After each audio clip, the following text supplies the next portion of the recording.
Hello, welcome back to my YouTube channel. If you're not already subscribed, you should subscribe and make more videos about dropshipping and business. So today's video, I'll be talking about tips I have for beginner dropshippers. So I've learned quite a few things from my 2 months of experience of dropshipping. So my first tip is for people who use Amazon as a supplier. Half the time they'll be shipping with a TBA tracking number, which is a tracking by Amazon tracking number. So in order to get around this, I will actually use a tracking number from one of my other orders that either aren't from Amazon or are by Amazon, except they're shipped with like USPS or something that is readable by Facebook's tracking system. So I will copy and paste that tracking number from one of my old orders into the order that was shipped with TBA so that it is trackable, and I will get my payment on time, which will be like 4 days after it's been delivered.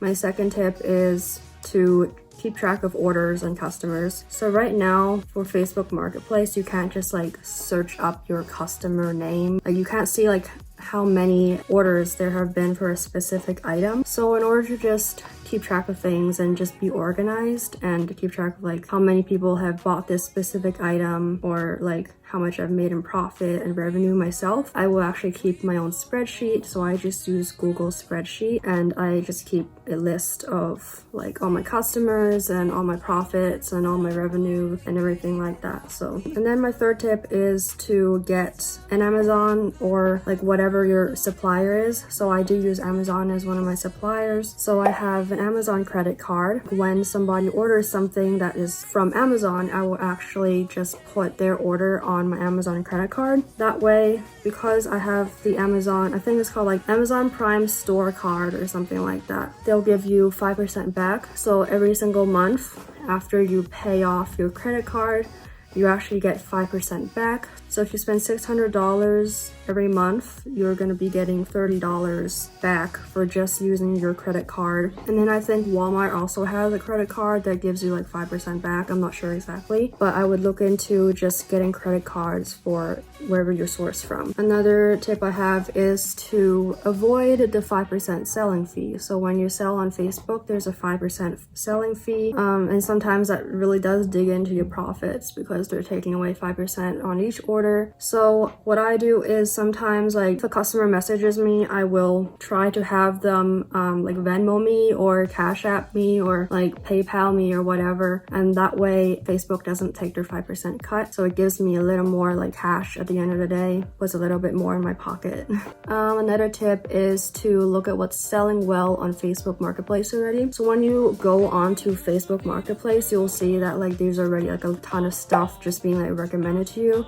So I think Facebook is already like recommending that stuff to everybody. Perhaps their item is already getting a lot of views or they're already getting a lot of sales. So I would click on like some of those listings that Facebook is already recommending. If you see that the seller has a lot of orders, so it'll say like this seller has how many orders they've sold through Marketplace already. Sometimes it's like 100 or 200 or 300. So then click on the sellers, and if they let you, you can follow them so that their future items will actually show up on your Marketplace account, and then you'll see what they're selling and you'll see what's already doing well. And then sometimes you can also copy them. You can copy like whatever they're selling. If you have, well, you can't tell like how many they've sold of a particular item, but you can kind of guess like what's gonna do well if you just look at what they're like already selling. You can sell something that's similar to that or sell like the exact same item as well. Just make it a little bit cheaper so that you're gonna stay competitive. And like your sellers are your competitors, so following them will keep you up to date with like what is trending and what is selling well. And then the last tip I have for beginner dropshippers is to select a gift option. I'm not actually sure if Amazon